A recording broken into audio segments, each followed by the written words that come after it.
Osama bin Laden's journey toward jihad and global terrorism began in Saudi Arabia in 1957.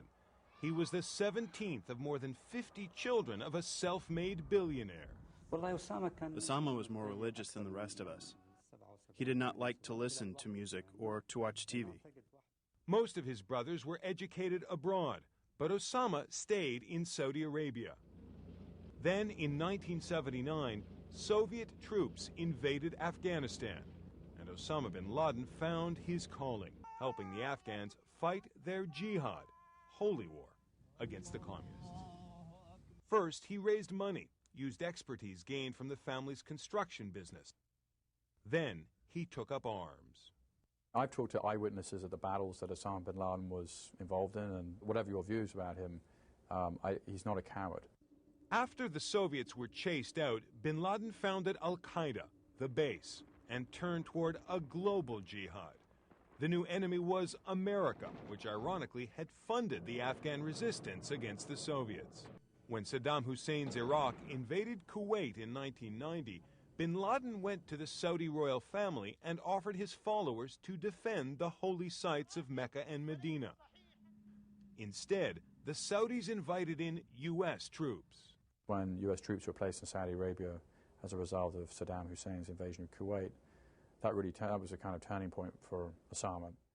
Bin Laden was kicked out of Saudi Arabia, spent several years in Sudan, where he started training camps for Al-Qaeda. He was booted out of there and fled to Afghanistan, where in 1997 he did an interview with CNN, making it clear he was targeting the U.S. unless it got its troops out of Saudi Arabia. We have focused declaration of jihad on striking at the U.S. soldiers inside Arabia, the country of the two holy places, Mecca and Medina. A year later, bin Laden publicly declared war on the U.S. He wanted it to end its support for Israel, its boycott of Iraq, and to get out of Saudi Arabia. Jihad is mentioned here. It is to mean carrying the weapon and to kill those Americans. Weeks later, Al-Qaeda launched suicide attacks on the U.S. embassies in Kenya and Tanzania.